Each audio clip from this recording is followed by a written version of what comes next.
तो जीवन को उपभोग हम लोग कैसे करेंगे? ये तो चाहिए ही मुझे,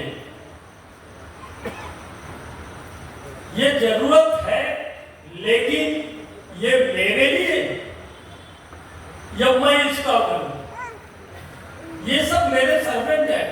मैं सर्वेंट को जब मालिक बना बैठूंगा तो मेरा जीवन अनियंत्रित होगा। मैं कभी क्रोध में, कभी लोभ में, कभी लालसा में, कभी मान में खुद को सरेंडर करता रहूंगा और हमें मेरे अंदर जो पोटेंशियल है वो पोटेंशियल टूटता रहेगा, वो क्षमता कभी पूर्ण नहीं कर पाएगी। इसीलिए एक नियंत्रण की जरूरत है, इसीलिए एक आदर्श की जरूरत है। ठाकुर से एक सवाल किए थे, समाज में ऐसे बहुत ही प्रतिभाशील लोग हैं जो कभी किसी गुरु या आदर्श को माने नहीं है, लेकिन वो जीवन में तो बहुत आगे बढ़े हैं। ये कैसे संभव हुआ था? ठाकुर की जो लाइन है, मैं पूरे एग्जैक्ट लाइन नहीं बता पा रहा हूं, लेकिन एक लाइन है जो मैं बड़ा आश्चर्य हुआ था सुन के। ठाकुर बोलते हैं, ऐसे मरे लोगों की तालिका लेके ज्यादा गर्व ना करें। ये लोग अपने को ही एक अपना आदर्श मानते हैं, ये किन्हीं को मान के चलने की इनकी आदत नहीं होती है। ये अपने ज्ञानाभिमान में ही डूबे रहते हैं। इनका यदि असल परिचय पाना चाहते हैं तो इनके परिवार के लोगों से संपर्क करें, तब उनका वास्तविक परिचय का पता चलेगा। हम लोग तो समाज में जिनको समझते हैं ये बड़े योग्य लोग हैं, उन लोगों का परिचय वास्तव में परिवार के लोगों से पता चलता है। उनके परिवार वाले उन्हीं को नहीं मानते, अधिकतर के केस में यही होता है। और उसका कारण है उनके जीवन में कोई आदर्श नहीं है, उनका कोई आत्म नियंत्रण नहीं है। वो सिर्फ खुद का ही प्रदर्शित करते हैं, अपने में ही घूमते हैं और अपने को सब समय एस्टैब्लिश करना चाहते हैं एक आदर्श के रूप में। और इनको जो फॉलो करते हैं वो तो ये तो जाते ही जाते हैं, उनको फॉलो करने वाले वो भी गड्ढे में डूबते हैं। इसीलिए ठाकुर जी की एक वाणी मैं आप लोगों को अभी पढ़ के सुना रहा हूं।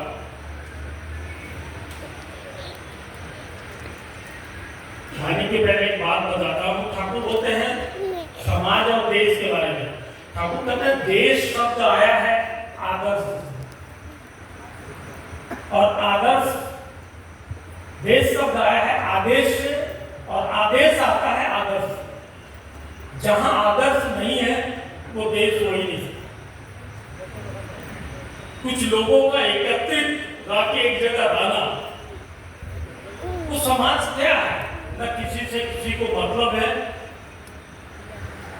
न एक दूसरे के लिए कुछ सोचते हैं, न करते हैं। और आजकल तो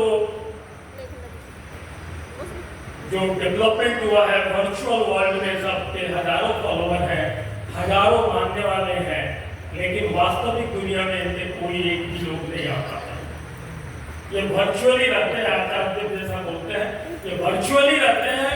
वो वर्चुअली खाना देखते हैं, देखते उसी में ये जीवन बिता के चले जाते, कभी वास्तविक रूप में आ नहीं पाते।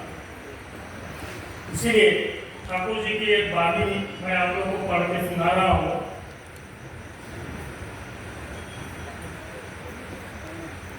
आप लोग को सब पता होगा, सत्ता सच्चिदानंदमय है, असत निरोधी स्वतः है। सच्चिदानंद का परिपोषक है जो, वही है धर्म। धर्म मूर्त होता है आदर्श में, आदर्श में दीक्षा लाती है अनुराग, अनुराग से आता है वृत्ति नियंत्रण। ये वाणी बड़ी है। ये वृत्ति नियंत्रण जो भी है ये बिना किसी आदर्श का, और ये आदर्श जो हमारे भूत, हमारे वर्तमान हर तरह की समस्या का कारण और समाधान देते हैं, वही मेरे वास्तविक रूप से आदर्श। तो ये आदर्श के बिना समाज का तो परिकल्पना करना संभव ही नहीं है। वो समाज वैसे ही समाज होगा जो छंद से टूटा हुआ, कोई ताल तंत्र नहीं है। डेवलपमेंट हो रहा है, वो डेवलपमेंट वैज्ञानिक होते हैं, डेवलपमेंट इंडिविजुअल ह्यूमन में डिजेनरेट कर रहा है, फिजिकली, मेंटली, इंडिविजुअली। लेकिन जो कॉमन ब्रेन है, कॉमन नॉलेज को लेके ही मटेरियल डेवलपमेंट हो रहा है। किसी का individual human being day by day degenerate, सामूहिक नॉलेज को एक जगह इकट्ठा करके आगे बढ़ रहा है। ये बहुत पहले एलेक्सिस करेंगे बात बोली। इसलिए ठाकुर जी की एक वाणी है, एक आदेश में चलते जो उनसे ही समाज है। बिना आदर्श का कोई समाज बन ही नहीं सकता, तो समाज में कोई प्राणी नहीं रह सकता। इसीलिए आदर्श जो हम लोग को ठाकुर मिले हैं, हम लोग को ये समाज का ठाकुर बोलते पथ प्रदर्शक बन के दिखाना पड़ेगा। और ये बनना तभी संभव है जब मैं अपने परिवार में continuation, generation by generation Thakur ji को मानते चलूं। तो मैं ऑफिस में किसी पौधा के देते इससे पहले कॉलेज लाइफ में ऑफिस का कुछ काम करता था, तो श्रद्धे पंडित का केशव के लड़के थे, वो साइन करने आते थे। कभी कभी ठाकुर जी की चर्चा चिड़िया, वो एक बात मुझे बोले थे, मैं उस समय से मेरे दिमाग में ये बात बैठा। केशव ठाकुर जी से बोले कि ठाकुर यदि हम लोग आपकी बातें पूरी तरह से 100% मान के चलते हैं, 50 साल बाद क्या आप जिस समाज की कल्पना करते हैं वो समाज बन पाएगा? ठाकुर का उत्तर सुन लीजिए। ठाकुर बोलते हैं पागल हो, पागल है। कम से कम 7 जनरेशन, 300 साल यदि ये पूरी तरह से मानेंगे, कंटिन्यूएशन में ब्रेक करने से फिर वो रिजल्ट नहीं मिलने वाला। कंटिन्यूएशन यदि 7 जनरेशन मानते हैं, तब उस वैसे समाज की कल्पना हम करते हैं। तब हम लोग का एक दायित्व बनता है, हम लोग जो भी ठाकुर के दीक्षित हैं, कैसे अपने परिवार में इस ठाकुर जी की भावधारा को संचालित करें। ये बहुत बड़ी दायित्व है। ये एक दिन, 2 दिन, 1 जनरेशन, 2 जनरेशन से बहुत कुछ होने वाला नहीं है। ये जेनेटिकल इवोल्यूशन में टाइम लगता है। और ठाकुर स्वयं आचार परंपरा हम लोग को दी गए। उस आचार परंपरा में हमारे प्रथम आचार्य श्री श्री गौरदास, उसके बाद पूज्यपाद श्री श्री दादा, आज वर्तमान आचार्य, उसके बाद आगे के जनरेशन की पूजनीय अमिता, ये हम लोगों को रास्ता चलने का पथ कॉन्टिन्यूअस दिखाई जा रहा है। हम लोग को ठीक चलना है, जैसे अनिल लाने का चलना है। ठाकुर जी ये धारा को बनाए हुए हैं, चलना है। एक जगह ठाकुर बोलते हैं, यदि आप लोग ये जो परमपिता का बताया था भावधारा को लेके नहीं चलेंगे, तो बाद में विदेशी लोग आके इस चीज को लेके आगे बढ़ाएंगे। परमपिता का यह अवदान रुकने वाला नहीं है। एक जगह और मैं भाई पंडिता से बात सुना था, बोलते ठाकुर बोले, मैं जो आग देके जा रहा हूं, आग में ये भावधारा का आदत, पृथ्वी क्या पूरे यूनिवर्स में ऐसा कोई पानी या कोई वस्तु नहीं है जो इस आग को बुझा दे। लेकिन यदि आग का ताप सहन करना चाहते हैं, यदि पाना चाहते हैं,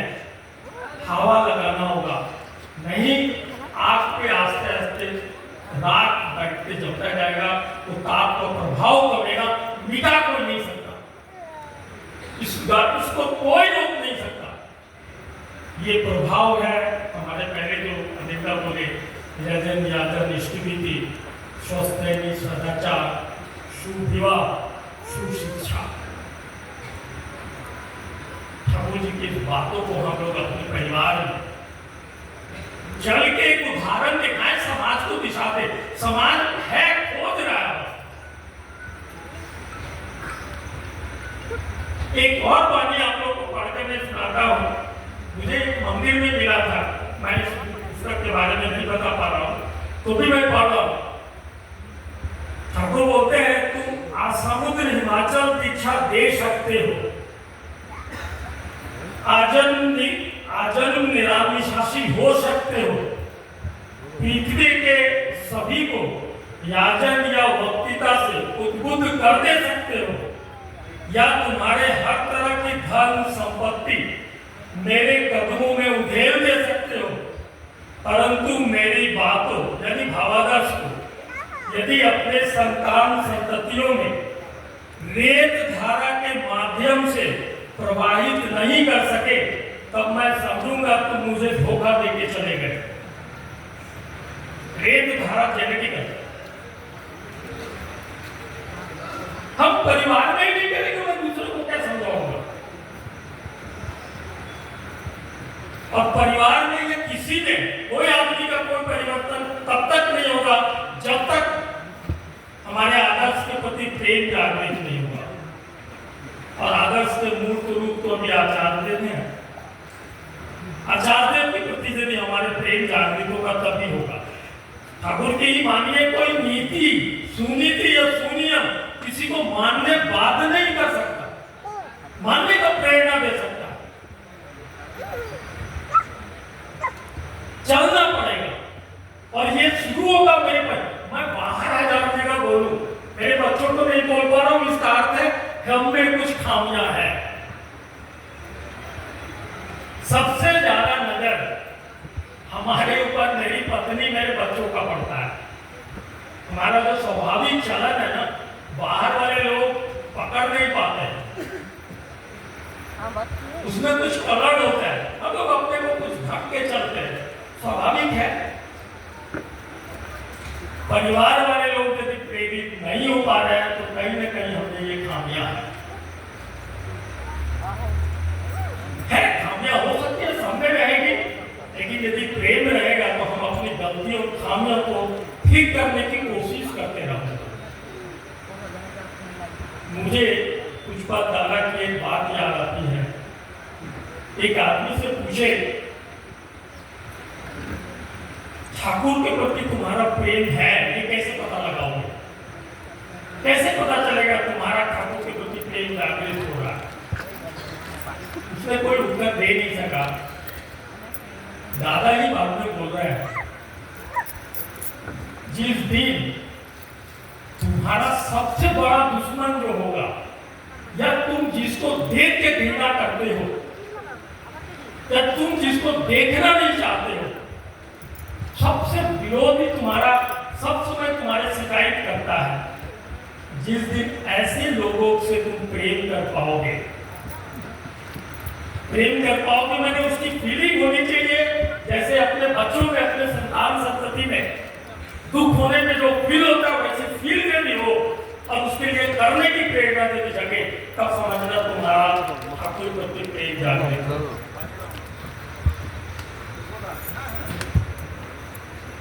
जिस दिन ये प्रेम जागृत होगा, हम अपना आत्मनियंत्रण, सेल्फ एनालिसिस और सेल्फ कंट्रोल हमारे यही नाम ध्यान से शुरू होता है। अभी जो हमारे पहले अजेंडा बोले ना, ठोकन वॉकिंग करते हैं, ठाकुर ने ठोकर देना, ठाकुर खुद बोलते हैं ठोकर देते हैं, लेकिन वो ठोकर का कब मैं अनुभव करूंगा?